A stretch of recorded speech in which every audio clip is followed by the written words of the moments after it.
people will say, oh, you're just hallucinating, it's not real. But I think that anyone that's taking these types of drugs can confirm, like, these things are real. The veil is just gone.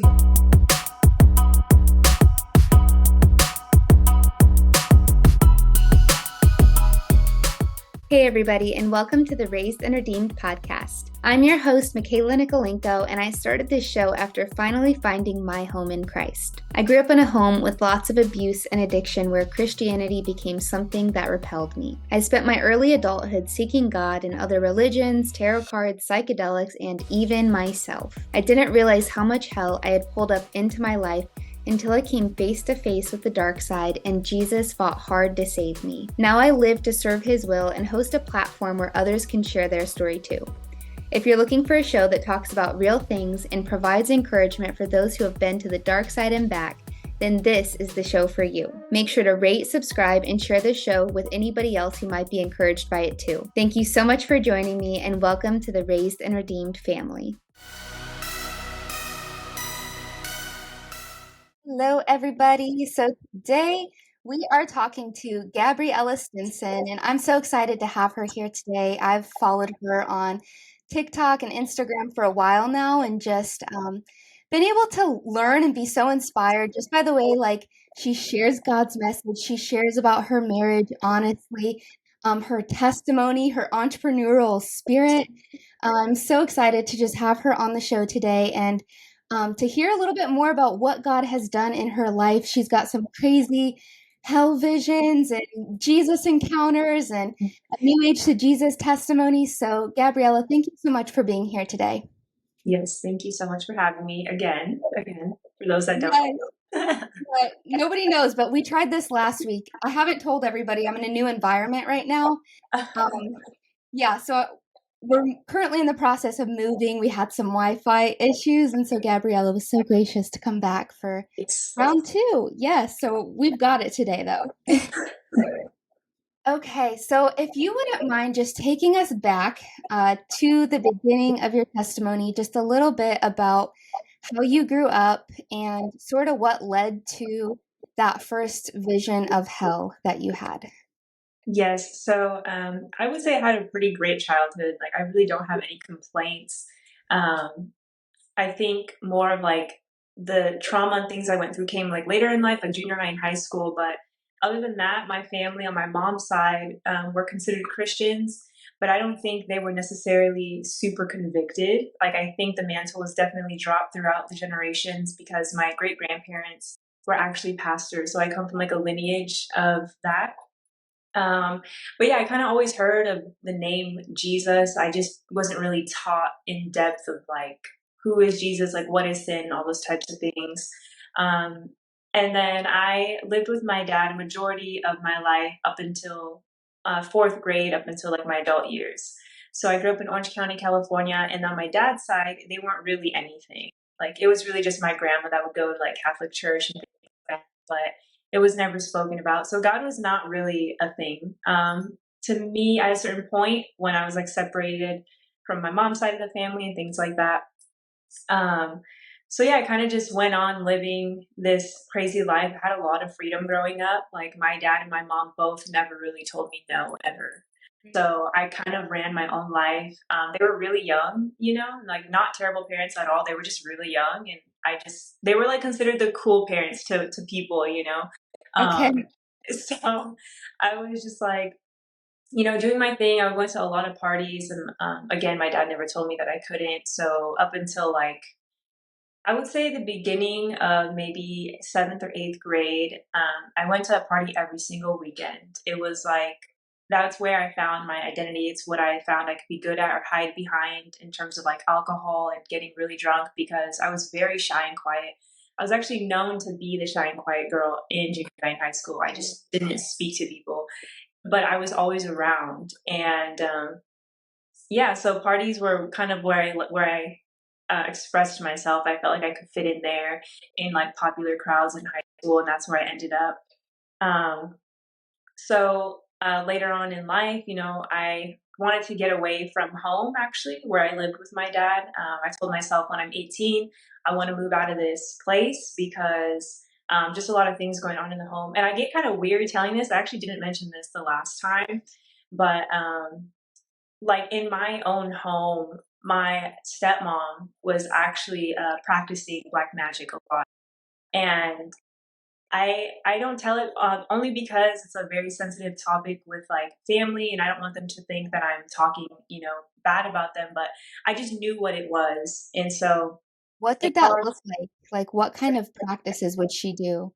Just for people that I guess don't know the difference between like the quote unquote white magic and black Yeah, magic. I mean, to be honest, I don't really know the difference much either. I think witchcraft is witchcraft, Yeah. and like I don't know. It was just I just knew she was doing things. I started noticing my dad being very different, Mm. and I grew up with him, so like I knew my dad like the back of my hand. So just like really weird things started happening in the home.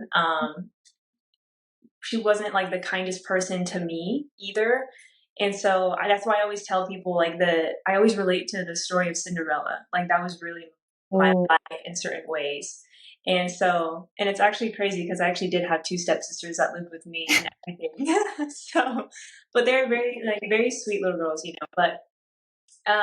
Without going into too much detail, just because I want to respect and honor my dad of, you know, yeah. certain things, but it just it created a lot of division in my home, a lot of havoc, divided mine and my dad's relationship, and yeah, this went on for like 10 years, I think. So I just wanted to get away because I didn't feel like I was being um, paid attention to. I was very isolated. I never came out of my room. I was just always in that place and never really came out. And I just really felt like swept under the rug there. So I wanted to leave when I was 18. I said, I'm going to leave this place. And I ended up moving in with a boyfriend of mine in Seal Beach, California. And I lived there for like a year and a half, maybe 2 years. And I just ended up getting myself in a worse situation because, looking back, they didn't have any spiritual foundation either. And their family was going through a divorce. Like mom was on drugs, like sprung out on drugs. And then, I kind of just ended up moving in with this guy. I saw an opportunity, I saw him at a party, and I kind of just made this decision in my mind, like, I can get him and I can move in with him. Like that's how I thought back then. And I was like, that's what I'm gonna do. So I ended up living there, literally just from meeting some stranger at a party, and I slowly moved my stuff in, and he like never told me anything.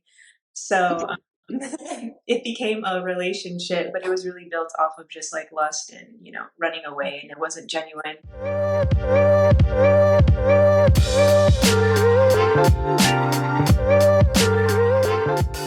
Looking for a good ebook on all things dating as a born again Christian? I've got you covered. Head over to the show notes to find my ebook, How to Know If He's the One, where I share the worst of my relational mistakes, how I found my husband, and how God taught me to do relationship His way. I share templates for lists I made, questions I asked, and resources I found helpful along the way.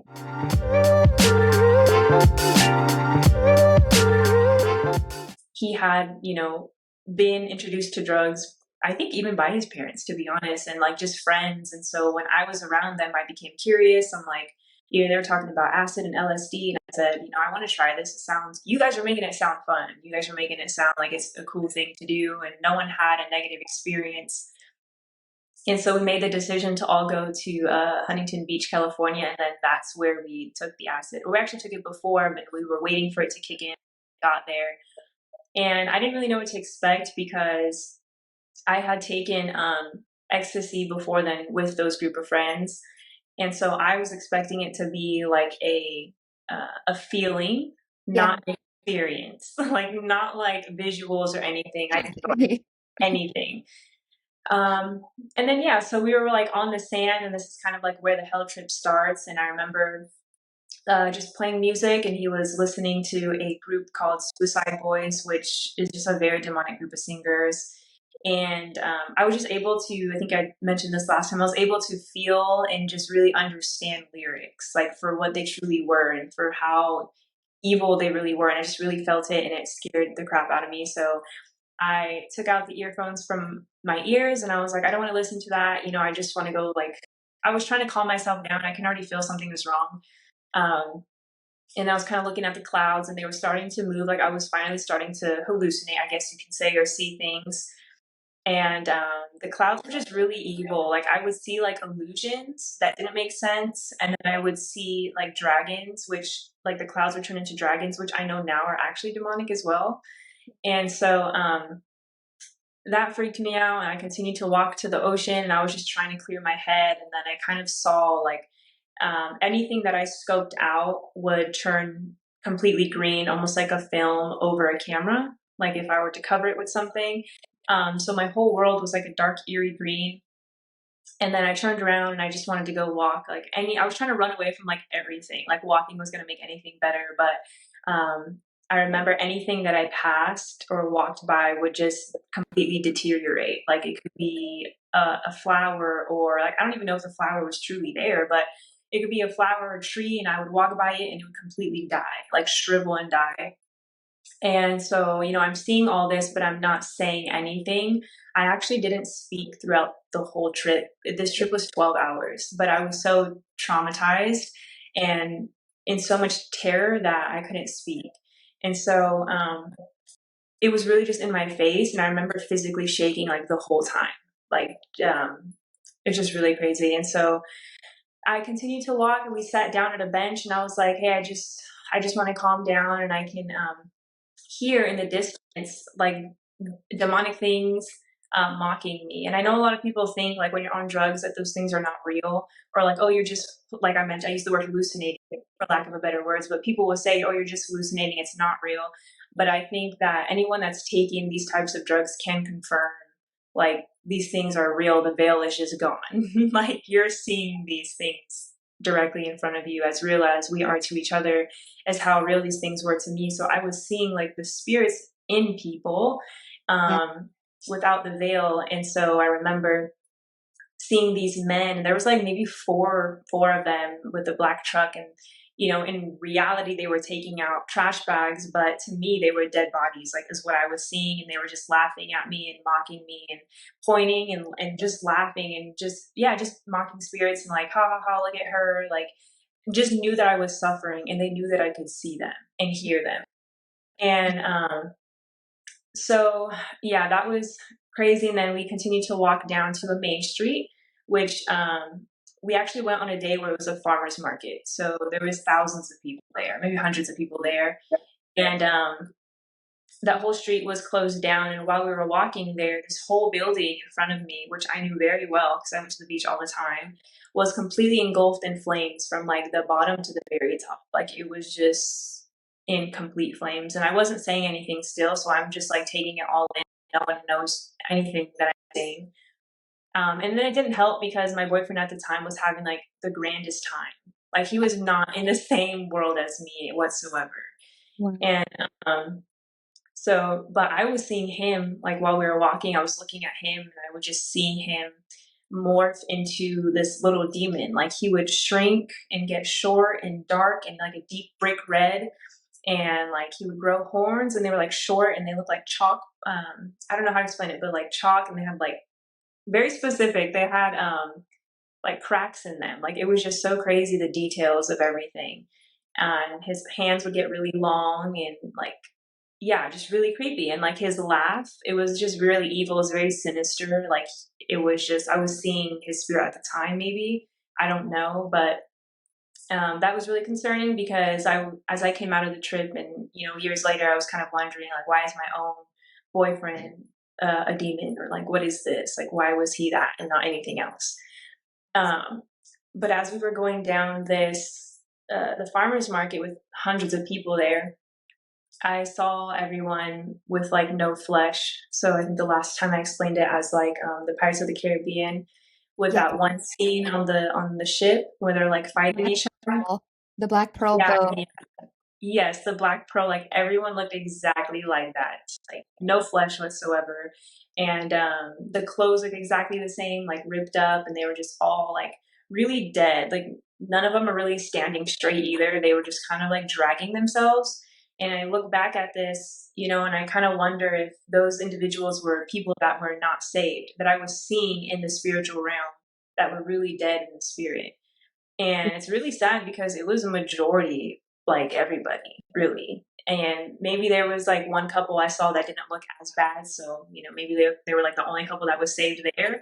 But yeah, it was it was a lot to take in. I remember the stores that I knew very well too looked more like horror movies, and I feel like I could hear like chains swinging in stores, and there was like dead fish. And mind you, I'm by the beach, so it was kind of like going with the theme of everything. But I saw like like dead fish, like everything was just death around me.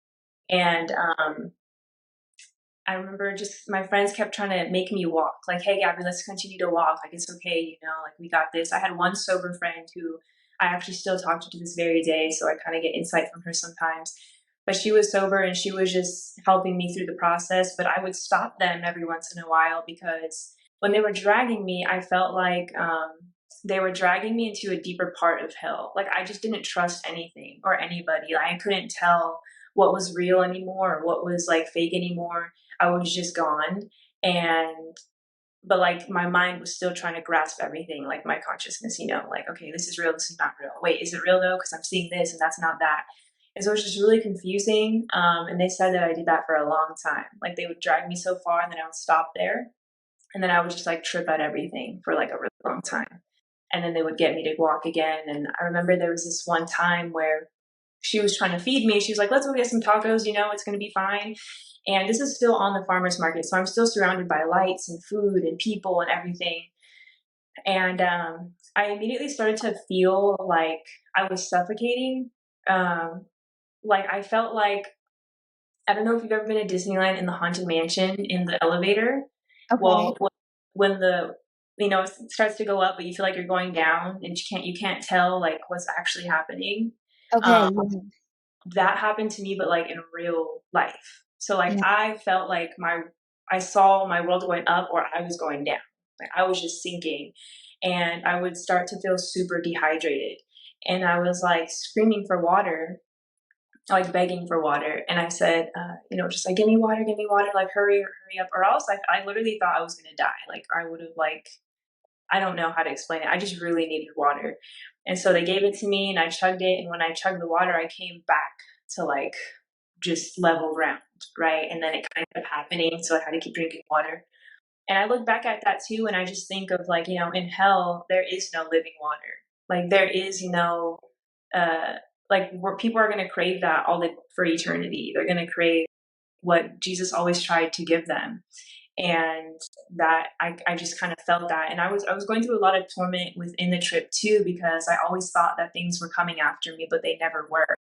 Um, like I thought a car was coming from another side of like a crossroad, and I thought it was trying to kill me, and I saw it and I felt the fear of a car coming to run me over, but nothing happened, and then it would like be gone. Yeah. So Like I was the just like, paranoia and like fear and like the yeah, restlessness of hell. yes, literally. Like it's just one thing after another. Like you can't even grasp like anything. It's just happening constantly. Yeah. And then not even that, but being thirsty and being like everything, and just never getting any type of rest, because if I tried to close my eyes, you're still gonna see everything. So there was like no escape from what I was seeing. Like closing Mhm. my eyes was probably more scarier than having them open. And so yeah, eventually they got me into the car and I was just terrified of every noise, anything. I remember my ex had a dog at the time and he just looked like a complete beast. Like I was terrified of this dog. And yeah, finally we got into the house and I had actually two sober friends there that were in the bathroom with me. And I remember that I couldn't actually speak. Like it was so hard. And even if I wanted to, they were trying to ask me questions and they were like, hey, Gabby, are you okay? Like, what'd you see? Like, what the heck is going on? Because at this point, it's been hours. Like, I can't even imagine what they were seeing at that point, looking at me. But I was trying to speak and it felt like something was holding my mouth completely shut. Like it was a workout to try to open my mouth. And I know there's like mute spirits, right? And deaf spirits. And I know the enemy tries to keep our mouth closed for a lot of things, but like my voice was just trying to be like taken away from me. I almost think of like the Little Mermaid in a way where, the the witch or the enemy steals her voice, doesn't want her to speak and do all these things. Okay. So that's kind of like how it was for me. Like it was such a workout, and it was like you had to pry my mouth open to get words out. Yeah. So I was able to tell them like I went to hell, but that's all I could say. And then my mouth was like shut again. Like it was crazy. And so I was starting to come back down like into like out of this spiritual world, 12 hours later. And I was laying next to my boyfriend and I couldn't talk. And I was just texting him. Like he was next to me and I was like, that was the worst thing ever. Like show him. He would like type back to me. Right. But after that, I just like, I mean, I didn't really talk about it. I actually never saw those people again. Like life was just like, I think after that experience, maybe people were just really freaked out. I don't really know. I never talked to them again, like certain people, but it was kind of just, okay, like that's it. Like summer's over at this point. Like we're just not going to, so I just went through a lot of PTSD, but to me, in spiritual terms, is demonic torment like crazy. I continued to go through that torment for a year and a half, almost 2 years. And Were you it still with was, the boyfriend at that point?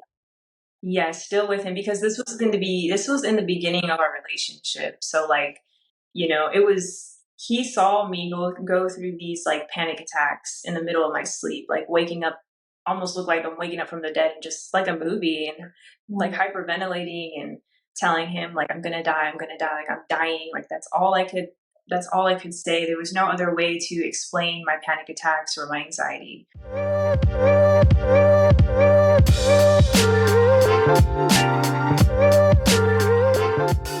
Quick announcement here. If you're enjoying this episode, please help us expand our reach by liking, subscribing, leaving a review, or sharing it with a friend. And now back to the episode.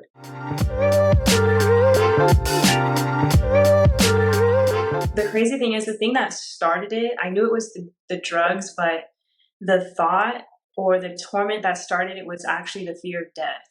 And it was constantly like, I would always think about death, not because I wanted to die, but I would always just think about like, well, where am I, like, what happens when you die? Or like, am I going to know that I'm dead? Or is it going to be, I would just go in loops and like, I would feel myself falling into these thoughts. And before it was too late, I would end up with like in a complete full blown out panic attack. And so it was always that cycle. And then later when I was saved, I just thought it was so crazy because I didn't know fear of death was like a normal, well, not normal, but a lot of people have the fear of death because they don't know Christ. I didn't know that.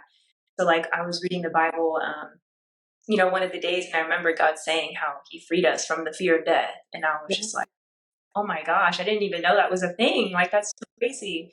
Yeah, it's like So, now that isn't even like as a Christian, you can't really relate to that anymore. Like I do know people who still have that fear, and I yeah, tell them, when you know where you're going afterwards, it's like you don't have that fear. Of course, it's a little unknown, yeah. but peace in it. Man, Gabby, like that's so crazy. Just that overall experience, how long that lasted, and just how real it was. I think you said a really important thing too. If people will say like, "Oh, well, you were just on drugs," like this was a hallucinogenic experience. But no, like these psychedelic drugs, they really do like rip the veil. Yeah. They rip the veil, and you can see exactly like, yeah, there's the physical component of the drugs, but there's the very real spiritual component of what you're seeing and experiencing. So I'm curious now, like being on the other side of that. I think you mentioned this last time, so I want to ask you about it. Why do you think God showed you what he showed you in that? Yeah, I don't know. I feel like there could be multiple things. Like later on, when I was saved, I would have like pastors and random people come up to me and ask me if I was a prophet and a seer. And I had no idea what those things were. And I was, I don't know what that is. Like, but they would always ask me. And then finally, I remember I got called up in front of a church one day, and this man prophesied over me that I had like the ability to see in the spirit. And he called it like the seer anointing, right? And so I was just like, okay, I mean, that makes a lot of sense. If I've always had that, I've always remembered too, when I was a child, I would always see, like with my naked eye, spiritual things as a kid. like being 5 years old and I remember seeing death, like the Green Reaper. I remember seeing it like clear as day in one of my homes. And my grandma said, she's like, you would always come to me and telling me that you used to see things. So I don't necessarily, I think one, because of the gift that God has given me was already there. And like that just kind of perverted it right through the drug. And then maybe also just showing me, yeah, like this is real, maybe to warn people. Like I didn't even experience hell to like the first degree, so I can't even imagine hell at its fullest, or Yeah. even at the second degree. Like I'm good, like that was enough for me, so. And then yeah, just realizing like, hey, the torment is real, demons are real, and the confusion that people have, or like the spiritual death that they feel is real, and that people are thirsty for something greater and they don't even know what that is, and they're going to thirst forever until they have living water, who is Jesus. And like I think about this because looking back, I always tell my friends, and I try to be as real as possible. I'm like, I would have never thought that I would be speaking like this or telling you these things, because I was the person that didn't care. Like I'm living my life, I'm doing the drugs, I'm fornicating, all these things. Like no one, cursing. I was terrible. Like my mouth was so ugly. And I think it's just, yeah, I think it's just to warn people, and obviously to show people that God is real. Coming into that later, but of how he encountered me, and also just showing me, maybe trying to open my eyes as to where I was going to go, Mm. which I didn't. Colors.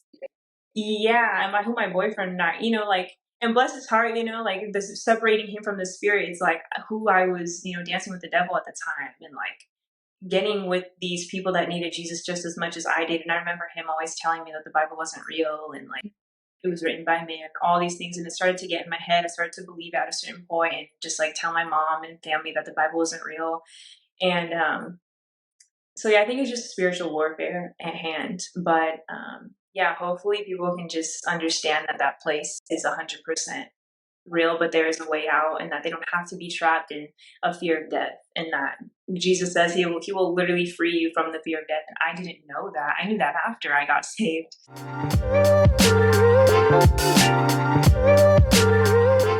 So thank you for answering that. I think that's a great answer. And then like this leads us into the next part of like you're going through, because obviously this was just a crazy experience. So now you're going through all this PTSD slash demonic torment. You're living like this for so long, the fear of death, panic attacks, living with this boyfriend. So tell us like the next part of how you finally encountered God and what that was like. Yeah, so just another day, like any other day, me getting up and just dreading, honestly, dreading the day.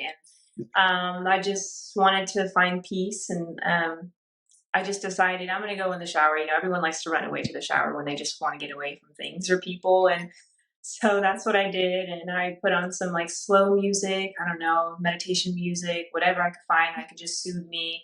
Um, and I put it on, and I got in the shower and I closed my eyes, and I was just trying to focus on peace. Like that was my main focus, was peace. And eventually I just started to notice my breathing was getting really, really heavy.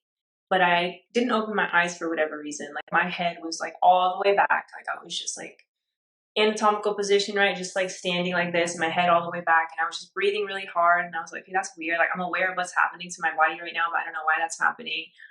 Um, and then I started to notice while my eyes were closed, like a super bright light coming towards me in the spiritual. I was having a supernatural experience. And the closer it got, like the harder my breathing got, right? The crazier my breathing got. And I think it's just because the glory is too much for our bodies to handle. And so yeah, and I started to see maybe just like my spiritual body was like spinning and spinning and spinning in this light. And then I got to like a very high peak, and I just saw like huge wings come out of my body. And then I heard God actually call me out by my name. And then in that moment, it kind of like took me out of the experience, opened my eyes, and I'm like, I just heard my name. Like, I know I heard that. And, yeah, I kind of came out of it, and I was just standing there. And I knew it was Jesus because that was the first thing that came to my mind, especially hearing his voice. I was like, I mean, come on, you know? And like, um, yeah, again, I was not like seeking God. I was not seeking like Jesus, and he was not on my mind ever, but I was seeking peace. And he says that he is the Prince of Peace. Like that is who he is. And so ultimately I kind of was seeking him. I just didn't know it. Yes. Yeah. And yeah, in that moment, I was like touching my body like a movie. I'm like, where is my anxiety? Like, where is my depression? Like, where is my everything? And I just think of that scripture, like, death, like, where's your sting? Like, that is how I felt. And I was like laughing and smiling for the first time, like, genuinely, like in the shower by myself, just like feeling like I was kind of crazy, to be honest. But I was just like, wow, this is honestly insane. I was like, what am I going to tell like my boyfriend when I get out of the shower right now? Like, what do I do? What just happened? Yeah, like I feel so like, okay, I went through this other supernatural thing. He probably already thinks I'm crazy for that. And now I got to talk about this. Like, I don't know. So I got out and I was just so happy. I just felt brand new, honestly. And I remember texting my grandma, I met Jesus. I met Jesus in the shower. I actually texted like an old friend, like that I hadn't talked to in years, that I met Jesus. And she was like, what? Like, and then I was like, oh, wait, I got to be careful because not everyone knows like who Jesus is or even believes. So yeah, that's ever since then. Ever since that day, my anxiety, like my demonic torment, everything was gone. I have never experienced it ever again.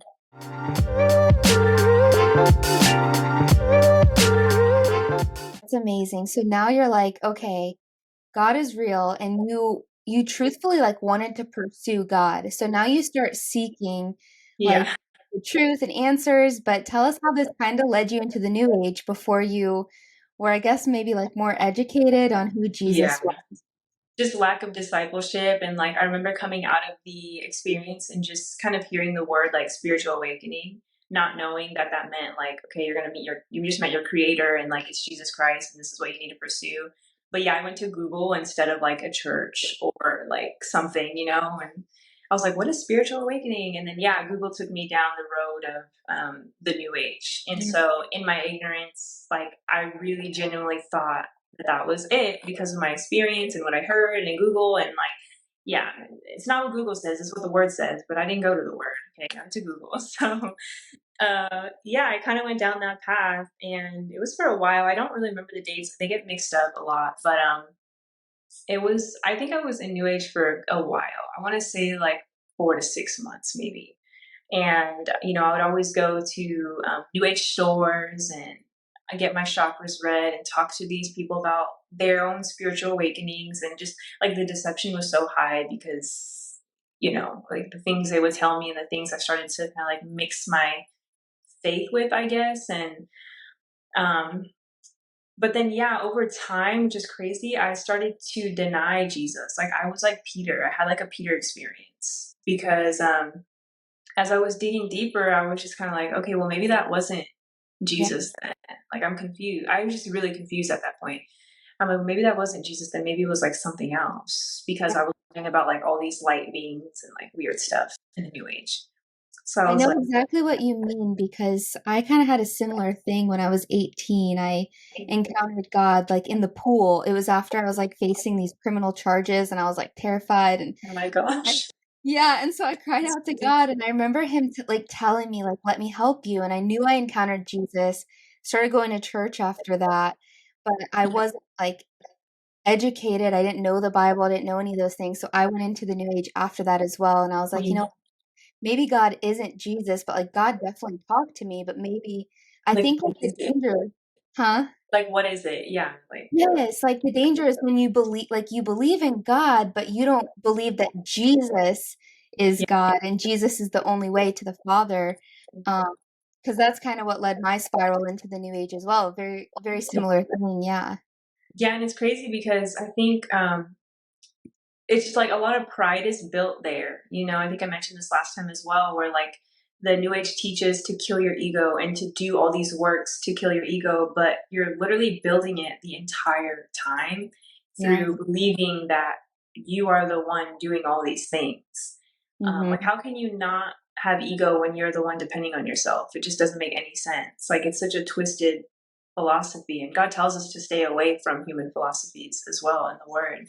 And so, yeah, I remember my grandma, the one that I messaged saying that I met Jesus. I remember her, obviously seeing that I'm going down the wrong path, and she would try to remind me of Jesus, and I would get so angry.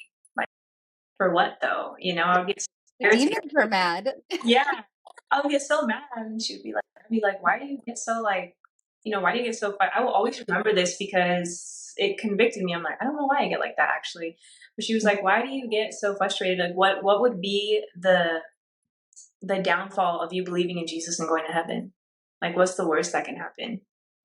And like, she said that, and I was kind of just like, I never said anything actually, but that's always stuck with me because it's like, why was I so angry? Like, you don't even know why you're frustrated by the name, but like you said, it's because of the demons that you've Girl, partnered with yes.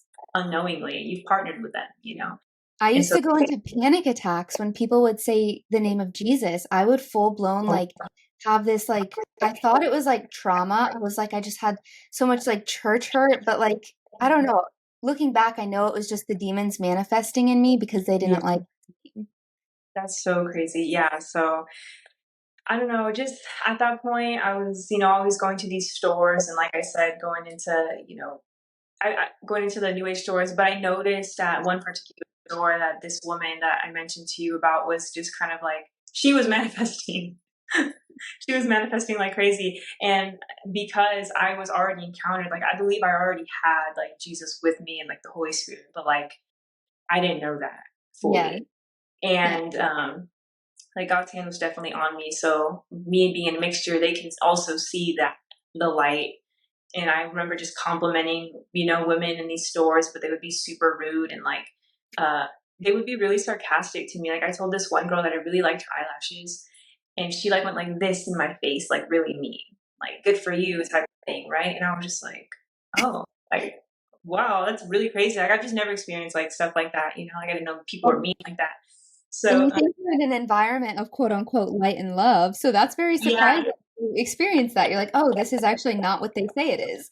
yeah, no, I was so confused, like confusion to the 10th power for real, because I was just like, okay, I thought we were all supposed to like be nice to each other, and yeah, like you were saying, like this was a space where I thought like everyone just like accepted one another, and that's not what I was experiencing. So yeah, I went to the cash register and I was just talking to her, like I was just so conversive at that point, and um, she was so fidgety, like she was trying to just moving around so much at the cash register and like just trying to grab things and honestly just doing a bunch of nothing. I was just like, what's happening here? And I was like, are you okay? I'm kind of just like looking at her up and down. She's like, yeah, I'm fine. I'm fine. It's just busy here, which literally I was the only person talking to her. So it was not busy. Yeah. And so, yeah, I leave and then I email her because I was genuinely concerned. That's how terrible, like, that's how bad it was with her like, fidgety stuff. I'm like, hey, I just wanted to make sure that you're actually okay because, yeah, whatever. I'm that girl that just left and was talking to you. She was like, yeah, I'm fine. I could just see, like, she just started to speak her divination stuff over me, what she could see about me, whatever. But then later, I went to a crusade, which was just like a big event, like probably like a revivalist event. Greg Laurie, do you know Greg Laurie? I don't know. Okay. He was actually I think he did the movie about like with like the hippies and stuff. Oh, the Jesus Revolution? Yeah, he has something to do with the Jesus Revolution. Okay. That was a Yeah. great movie. If we're thinking of the same one, I loved that movie. Yeah, Greg Laurie, he was the person that like hosts these events. So Okay. I had went to that, which is also crazy because I think he came out of like the new age and hippie movement. So Yes. so I was a part of like his movement now that had to do with Jesus in Orange County, California. So my friend invited me, and the whole time I was like, I don't want to go, but I still went. Obviously, God willing, like God made me go because, like, the whole time I was going there, I'm over here talking to like demons, but I was talking to what I thought were my spirit guides, and I was talking to them like, I really don't want to go here. Like, this stuff is fake, anyways, and like legit having like these conversations with these things, and I think I prayed to like this spirit guide before I even got out to go to the crusade. Like I was just so like ignorant and prideful, and I did not care to come.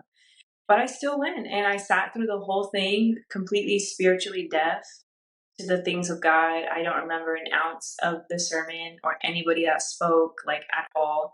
I think I was just sitting there just to like maybe please like my friend and just, yeah, I'm just here to support you and thanks for inviting me type of thing. Yeah. But at the end he was like, just come on, just come get a Bible. Like he knew what I was probably going through, and he didn't even have to say anything. He was just like nodding, like, let's go. Like, you need this. And I was like, okay.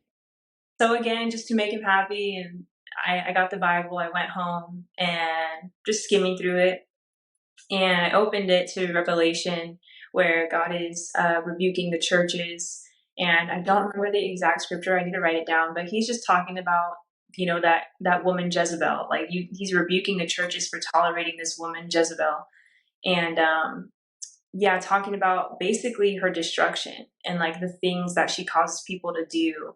And right when I read that woman Jezebel, I just saw the woman from the New Age store in my mind. Like I just knew he just brought everything like full circle to me for some reason, like just the way he did it. And in that moment, I was actually on my bed and I looked up like really slow and I was looking at all of the deception on my walls. I was looking at like the tarot card printings I had on my walls, or like I had a lot of I am affirmations on my walls and like talking about magic and just a lot of stuff. And I just saw it like completely for what it was in that instant, just through one scripture. And I had like a complete, a different kind of, not a panic attack, but I was just like hyperventilating. I was like, oh my gosh. Like I was just freaking out. I was like, I can't believe this right now. I was also just very disappointed in myself. Like I was so mad at the devil. That's what I was. I was so mad at the devil. And I was like, I can't believe that he actually got me. Like I'm so frustrated. And so I got up and I was like ripping down the things from my walls and crying and saying sorry to God all at one time. And then I finished everything. It kind of reminds me of, Mean Girls when she's like so angry and writing in the burn book. Yes, yes. Like No, I and was like, I relate to this 100% because I came home on a vengeance after seeing a demon and realizing it's crazy when God just like removes the veil and like you see the truth and like yeah, I'm looking at my apartment full of all these like crystals, tarot cards, psychic books, yeah, like pagan statues and goddess, like all this demonic stuff. And I came home livid. I got out my trash bag, like I was going to war, just throwing things in there, like not messing around, taking it to the yeah. dumpster. Like, I know what you mean because I had that same like feeling of, oh my gosh, I was deceived and like you're Mhm. in my home. Right. And then you Yeah. feel like just really ashamed knowing that God was watching you. I think I felt a lot of shame. I was like, God, I kind of knew though. Like I kind of knew, like I don't know, like it was just weird, and just the confusion aspects of feeling a lot of guilt and shame. I stayed in bed for like a week. I remember my dad coming in the room and he was like, "Are you feeling okay?" And I'm just like, "Yeah." I didn't talk to my dad about like anything. Like I lived my own life. So it was just kind of like, "Yeah, I'm fine." Um, but yeah, and then after I got out of my emotions and I was like, okay, well, time to go all in with Jesus. Like, no more adding any of this. Like, I don't need any of that. Like, I just need to go to church.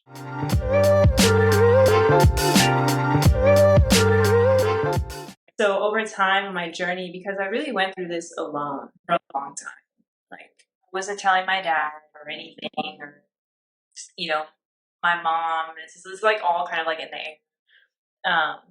So I felt really alone. Like it was just super lonely, but I actually really enjoyed it later when I was finally able to like feel God and know God and hear God. I was fine with that. I just wanted to be in my room and just be with God. Um, but yeah, I had a lot of supernatural experiences with God after that. Just Him pruning me and refining me, because within all of this, my spiritual journey, I was still living my life. I was still pursuing entrepreneurship and like friendships, relationships, but none of them that were under the grace of God whatsoever. So that all came crashing down. And I was actually in network marketing for probably that whole time that I had like met God like towards the end, or when I had left my boyfriend, moved back, and then got into New Age. I was pretty much in network marketing the whole time I was in New Age. And so my manifesting kind of actually led me there though. So when I look back, I'm like, it makes sense that that's not where God wanted me, you know? And I just got myself in a lot of weird situations being there. And eventually God told me to leave. Like I was in my car one day, and it's just insane because I didn't really have a relationship, but I still heard him and I just still obeyed, and I was just still willing. And there was just a time period within this business where I just started to not want to do it anymore, but not out of like, oh, I'm not ambitious, or like, I just wanted to be with God, but I didn't at the same time. Like I was having this, like my flesh and my spirit were battling each other. Like, Oh, yeah. no, if you quit this business, you're going to be like a quitter, you know, or you're going to be like, you're not going to have purpose anymore. Like you're not going to have anything if you leave this. And, but then I would always feel God pulling me. Like I just wanted to worship. Like if I was out and about building my business, I would end up in my car worshiping. And I had no idea why. Or I would be at like my 9 to 5, and I would start leaving all the time to go to the bathroom, but I wasn't going to the bathroom. I was just worshiping Jesus in the stalls, Yeah. like on my knees in the stalls. And so it was so weird. Like I couldn't handle it. And I was like, I have to like it. I was kind of angry with God. I was like, God, you're interfering with my business. You're interfering with my work. You're interfering with like everything. Like I can't do that. I can't just go to the bathroom stall during my work hours to worship you. Right. And so one day in my car, while I was arguing with God and having this conversation with God, I was like, stop, like, just stop, like, leave me alone, basically. Um, I just heard him say, if you are willing to give it all up for a business, are you willing to give it all up for me? And I remember in that moment, I was crying my eyeballs out, but like right when he said that, I just stopped crying because I was so convicted about the question. I'm like, this man really just asked me the hardest question ever. And he didn't like, answer me. Like I told him to leave me alone, and he asked me a question, And, but it was like so graceful. It wasn't like rude. It was just like a very convicting question. Yeah. And so in that moment, I just knew that I had to leave everything. And mind you, like I felt so crazy. Like I had no one to talk to about these things. I'm like, am I really hearing God right now? Like, am I going insane? Like I don't have anyone to talk to about these things. Like I'm just going through these supernatural experiences all the time. And but I did. I ended up leaving that business. I quit my job, so I had zero income, and it was all in for 6 months with God in my room, in like any event, any Bible study, any everything. And I became a part of like a small home church group, people from like high school, and God sent me like a spiritual father, like a teacher, because my dad wasn't really like, he was around but not super present, and Yeah. so he sent me someone to father me and teach me about just what it means to be, I don't know how to explain it, just to know God and how to carry myself and things like that. So I'm um curious really quick, do you think there was anything objectively like against God in the network marketing business that you were in, or the 9 to 5 that you were working? Or do you think I like, think so. So my husband and I were just talking about this the other day, because MLMs are seen, like a lot of people call them cults, right? Mhm. And I, yeah. So the thing is, I don't believe they're all cults, but I do think some of them, just like anything, just like churches can fall under cultish leadership. I think it could be the same with any other organization or any other industry. And I think the specific company that I was a part of did really fall under just like a lot of they did fall under that spirit, Okay. like just a lot of warlock work, I think. And they didn't let us have like outside connection with people. Yeah, they would like really condemn individuals that left, and that was the biggest reason why I believe God told me to leave, was because right when I left, in that first week, he started exposing things right away. Like he exposed my idolatry. I was in so much idolatry with this company. like worshiping leaders, worshiping an organization, and really believing that I would have absolutely no purpose or no reason to live if I left this place. And he showed me like that your purpose doesn't come from an organization or a place or these people. Like you're gonna live if you don't have these people, like they're not the ones giving you access to resources and money and like all these things.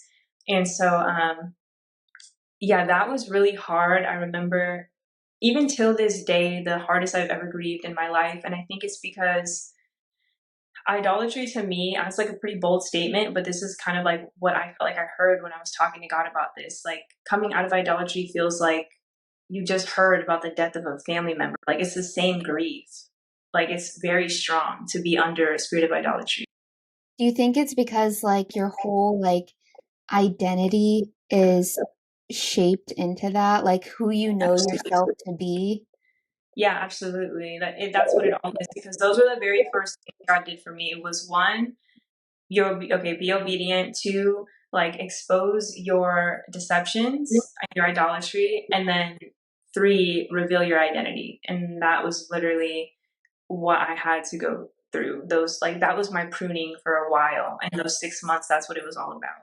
And Mm. so yeah, I actually always wore not this necklace, but I had another necklace on during that whole like 2 years, or in that time, I don't know, that time frame of being in business. I had a necklace that said dreamer on it, and I never took it off. Like I identified with being an entrepreneur, with being a dreamer, and all those. And I remember like I was getting ready to get in the shower. I don't know what's up with these shower things, but I was ready to go in the shower, and it broke. And I was so devastated. Like I just remember, and I knew that it was God because I had already left and I knew God was working in my life. And he was stripping me of everything. Yeah. Like of everything that I thought that I was or was attached to. And yeah, the necklace broke, and instantly I heard him say, "You're not a dreamer. You're my daughter and you get to dream." Ooh. And I was like, oh, and it was like instant. And I remember hearing that everything was so like profound to me, like that he Yeah. would say, and I was like, how do you come up with those things? Like how do you say these things? Or like, so yeah, ever since that day, I'll always remember that, because that was when God really revealed to me, like, this is who you are and everything will be built off of you being mine. And that is when I really, really like went all in with God at that point, because once he got the identity straight, it was like now that my deceptions are out of the way, and now that all of this stuff is out of the way, I can fully focus on this truth, because if I'm believing a lie, I can't accept the truth that I'm a daughter. The slowest surrender ever, but it happened. And yeah, 6 months later, I actually, well, because God told me to bring me something else 6 months later. And so at the end of my 6 months, I was sitting there in my room, and I'm like, okay, God, like I did it, I was obedient. I was not perfect throughout that time, by the way. I got really rebellious, like towards the end of the 2 months, like the end of the 2 months, because I was just like getting bored, and I was like, oh, this is like hard, just like waiting on the Lord, literally. What am I doing? Like, I'm not doing any work, any business. Like, I'm just in my room with God all day, every day, literally. And I was like, I'm bored now. So, rebelling, but God has grace. And my Yes. 6 months was up, and I was on Instagram. I didn't have Instagram for like 2 years, by the way. I was off of social media, and I had just went on that day, and I was scrolling, and I saw someone post about another business opportunity. And I kind of skipped through it because I was so nervous now to be deceived again. Like I just didn't want to fall under anything again. I was so nervous. It was my first time like walking with the Holy Spirit in this life. And I was like, well, I know you said you would bring me back something in 6 months. And like, I don't know. I'm going to skip this though. But for some reason, I just kept hearing like, go back, go back. So I went back and I reached out to this guy, and I'm like, hey, is this still like a thing? Can I get started with this? And he was like, yeah. Well, fast forward, that man ended up being my husband. And we got married, and we, did business together, and we're here. So Wait a second. Okay, so God told you when you were leaving the MLM you're part of, like, I have something for you. You just felt in your spirit. He's like, in 6 months, I have something else for you. Just like be patient, wait on me. And then at the end of the 6 months, okay, so yes, you got the business, but God gave you a husband, which I would say is like even greater, even greater than the Yes. business. Wow, that's so amazing. Yeah, so we met in like LA. He came down and like we just kind of knew like it wasn't anything lustful or anything like that. It was just I kind of know you, like it's interesting. And also I was so tuned in to like my life and God. I just knew that this was like a redo. Like God restarted my time.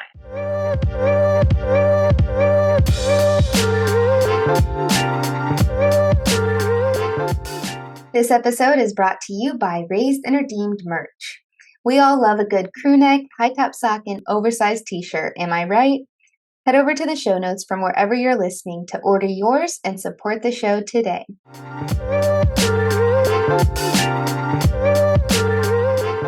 Yeah, I knew God had a sense of humor as well because my mind, I always told God, I'm going to marry a white guy. Like, that's what I'm going to do.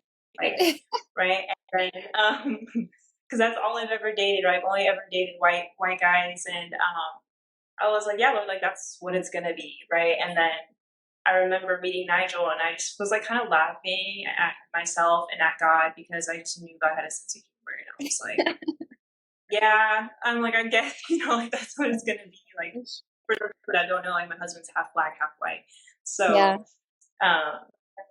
yeah, and just little stuff like that where our birthdays were like 2 days apart, or our moms loved the same exact music. Our moms were both singers, like we were both singers. Like it was just super weird, obvious things that only God could have just it. It was like winks here and there, and it just made a lot of Yes. sense. What I love about Yeah. that too is, like you said, like that initial attraction wasn't like maybe what you were used to of like the lustful high of like, oh my gosh, like I have to have Yeah. this person. Because it was the same thing with my Yeah. husband, because I had finally come to the Lord before meeting my husband. So I was like looking for different things. Like I'm no longer looking for the things that are just so exciting and like make my flesh feel kinds of ways. I was looking for who can lead our family and who would be a good life partner, who would be loyal, like all these different things. And but that was hard for me too, because then when we did get married, I still was coming from the promiscuous past and like having that flesh be gratified all the time and what it wanted. So I'm curious if you kind of had a similar experience. Like he was not your typical type. This wasn't like a flesh lusty connection. How did God redeem your desires? I guess I would say. Yeah, this video went viral on TikTok. I think because number one, it's about sex, so of course it's going to go viral. But Yeah. number two, because of the the kingdom way that I was trying to explain it, that most of the world wouldn't understand, and so of course I got judged for it. But I'm like, Right. whatever, there are thousands to hundreds of women that go through this same exact thing. Because if you go to the video, there are so many women that are like, oh my gosh, I would never have thought that people felt this way, or like I didn't know that this was the reason why I feel this way. And so most of them were believers, some weren't. But yeah, just I would say he redeemed it through just perspective over time. And gratefully, my husband is very understanding. Like he's not a judgmental person where I'm going to tell him something and I'm going to be put down for it. Like he's very understanding, and he'll be like, no, that makes a lot of sense. And he has a lot of grace. And he would even give me perspective about my past. So he's just very helpful. And I don't feel like judged by him at all. So I think God definitely blessed me with that. We went to this church. It was a marriage counseling thing for like a group. It wasn't just him and I. It was a group collective thing, and they were talking about sex. I don't really remember it too well now. It was like really fresh when I first learned about it. But yeah, they were just basically talking about like the consequences of sex before marriage. And I was always told by like my grandma not to have sex before marriage, but I was never told why, like why. Yeah. But I think God used my experiences, and this is what I was trying to tell people on TikTok, is why. Like this is why you don't have sex before marriage, because of what I am going through and because of what my mind battles with all the time, because of now you have soul ties and now you have comparison issues, and now you're thinking about experiences you had with other people that you should have never had in the first place. So, if that was never a thing, like if I only met my husband and only had sex with my husband, then I wouldn't have anything else. Like my flesh wouldn't have anything else to think about or anybody Mm, to compare to. Like that just wouldn't be a thing. So this yeah. is so this is why now we have to face the consequences in our marriage, and it's not like they're going to be there forever, but it's just like being real, and I don't think people are used to that. So like me speaking my mind of things that I know people think about deep down, but they're too scared to speak about out loud is like, I know that that's why I got a lot of backlash for it. But Yeah. um, I loved that you put I it out think, yeah, there because it's something that I have definitely gone through. And I was like, oh my gosh, finally somebody put words to this yeah, experience that I also go through. And I feel like it's like a daily picking up of your cross to not go down that train of thought of the comparison or of what you remember from the past or, all the lusty highs and situations. God says to focus on what is pure and holy and righteous. And so, like, yes, we have to deal with the consequences of the fact that, like, we have those memories, but then figuring out how to, A, carry your own cross now because of it, and then B, like, I love that you can share about that with your husband too, and just, like, continue to expose those things so that they don't grow bigger in the darkness. and I think a lot of women struggle with it because they beat themselves up. Oh my gosh, I feel so ashamed because I'm having these struggles, or why can't I enjoy it, or what is it, and what it is the consequences of our sin. It has nothing to do with like you being a terrible person or you like, it's not personal, but it's personal when it comes to our consequences. So I Yeah. think, yeah, now it's definitely gotten better. Now understanding as a, woman of God, I'm able to cast down those imaginations because we're told to. I think when we're in the world, we don't know how to do those things. It's like we'll think about Mhm. something and we're just like thinking about them and thinking about them, and we let it take over. But Yes. now that we're believers, God tells us, hey, you have to cast down these things that exalt themselves against, or over my word and against my word. So now I'm more aware. I'm like, oh, okay, like that's just not truly me though. Like it's the old me, and it's not. So that was my struggle, and that's kind of coming back to me because I would feel like me having sex with my husband was a bad thing because I remember like having sex in my past. So I was like, well, sex is kind of just like not my thing anymore, because like Mhm. I just remember like I feel like I'm the old me if I start having sex again. But like that's not true.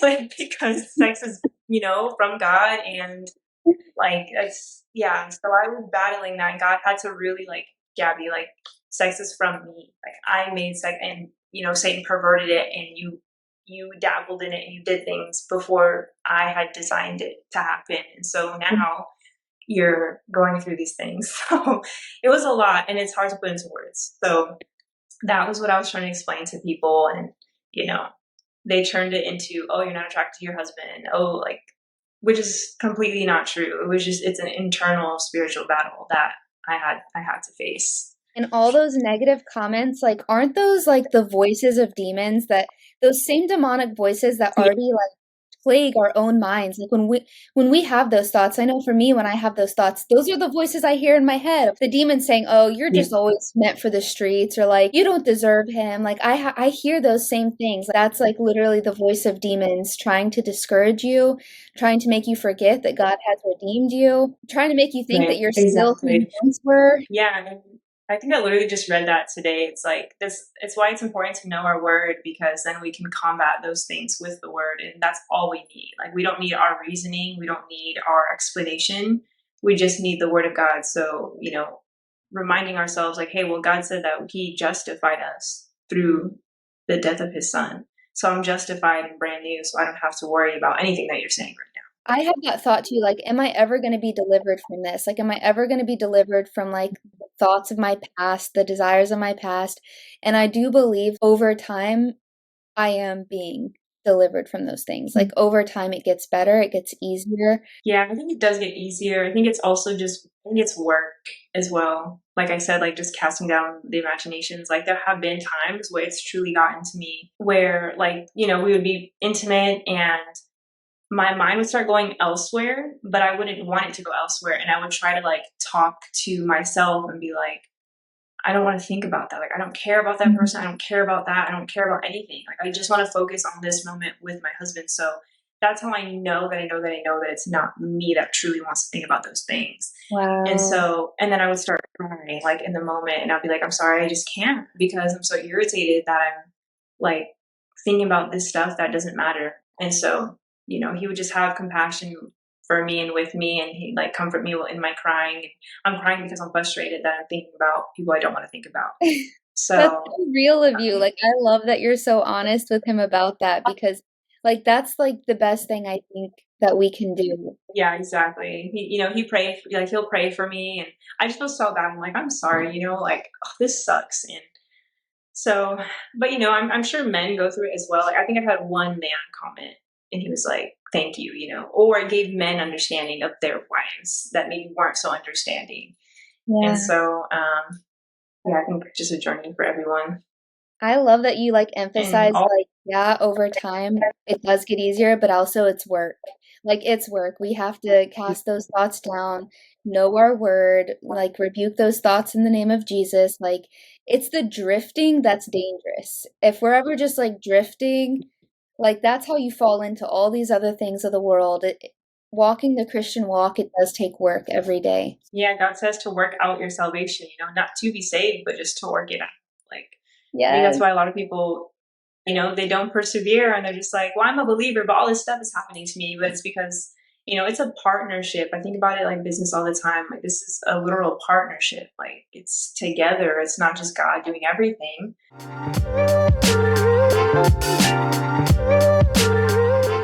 So I'm curious, what's the biggest thing that God freed you from? I would say myself, but just, I think the biggest thing, and the reason I say this is the biggest thing, is because it's something that I didn't even know was a thing. And that's just my identity, and that's my dignity. And I didn't know what dignity was. Like, I just remember when I was going through, isolation with God, I remember being in my room, and randomly I started to call back my dignity to me. And I thought it was the weirdest thing ever, because after that, I had to look up what is dignity. Like, I didn't even know what I was saying. And so I knew God was just working in me and through me. And when I realized, okay, like, dignity has a lot to do with the things that you just like freely gave, like you gave yourself up to just things that didn't deserve you. And, slowly but surely it rips away your self-esteem, your self-confidence, your identity. Like, it strips away everything when you don't respect yourself, and or when people don't respect you, and people are just speaking negative things over you, and you receive it and you believe it, and you start to wear an identity that's not actually us, and we don't know Christ, so then it makes everything worse. So that was the biggest thing I think he's freed me from, was just like restoring my dignity, I guess I can say, and revealing to me who I am and how secure I actually am. Because, I was super bound to makeup. I was super bound to looking a certain way, and just being someone for men. Like, I just, I had a lot of comparison issues. Like, I grew up like in high school, and especially in Orange County, unfortunately, I don't feel like, people are the nicest people, especially in high school. And so, women were just not the nicest to me in general, like constantly being bullied, even if it wasn't face to face. I just knew women weren't, like, girls just weren't nice. And so, um, that, and also I was in the popular crowd in high school, which I actually hated. And I think there was more problems in that, and just more insecurity and more of everything. Like, a lot of people in high Oh school yeah. and junior high, or even when they're older, they desire popularity. Like, they want that. And I just would not recommend, like, highly do not recommend to anyone who's trying to just be popular, be seen by, people that are labeled as popular, because it's all, I feel like it's sin just birthed like crazy in popularity, because it's just more comparison, more pride, more effort, like more parties, more drinking, more sex, more boys, more lusting, like more everything. And so Yeah. I think that really took away my dignity. And so when he restored me of that, I was able to kind of see myself for who I was, which was his daughter, and then able to walk out that, walk out who I am. And then on top of my home, also being bullied at home, by people that lived in my house and feeling like neglected and rejected and isolated. So I just knew that there was a place for me there with God when I felt like there was never a place for me anywhere. Yeah, like that's our firm foundation on which we can build everything else. And now that's why like you have this beautiful marriage, these beautiful businesses, just everything that God is doing in your life, which started at that groundwork of your identity in Him. Yeah, it started so long ago. And that's a whole nother story within itself. But, I think my biggest desire is just for women to, just for women to not be so quick to want to fit into things, want to be popular, want to try to be like everyone else, because God separates us. He calls us to be set apart for a reason. If everyone was the same, I don't think impact would be possible, because how can you impact everyone that you're exactly like, so I think impact comes from being different and being set apart. And so I just encourage women to embrace that. And if they're struggling like in their differences, I pray they ask God to just help them understand why they are different and what the purpose is. Yeah. And different doesn't mean better either. It just means different, So I think that's the biggest thing I'd have to say. Yeah, I love what you said, like ask God, why am I different like this? Like what is this supposed to be used for? That's a great follow-up question to that. Yeah, I love that. Well, okay, so that's all I have for us today as well. Would you mind just sort of praying us out and kind of praying for those girls like who you used to be? Yeah. Okay, perfect. Is your name pronounced Michaela? Yes. Okay, perfect. Okay. Lord, thank you today for this opportunity just to share my story and also to just grow Michaela's platform. And Lord, I just pray for all of the women that are watching this, God. I just ask that you open up their hearts to receive, and that they don't receive any condemnation from this, God, but they just receive hope and confidence that you can do all things and that nothing is impossible for you. I just pray that you give them the strength and the courage and just the boldness to walk in their differences, to walk in what you have called them to, Lord, and, to just help them be compassionate and loving towards individuals who maybe aren't so loving and compassionate towards them, that you teach them how to pray for their enemies, to love their enemies. To just see people from your light, Lord, and show them that people are struggling in their own way. They could be coming from insecurities, jealousy. And I just pray that you give them a different heart, Lord, and just help them walk out their identity in Christ. Show these women and reveal to them how they are worthy, how they are valuable, and how they have something to give to this world because of what you have done inside of them or are going to do inside of them, Lord. So we love you. We appreciate you. Thank you so much for this day. And amen. Amen. Thank you so much for listening. If you enjoyed this episode, I'd love to have you leave a review and share it with a friend. All information on how to stay connected with the Raised and Redeemed podcast can be found in the show notes below. Until next time, stay well and God bless you.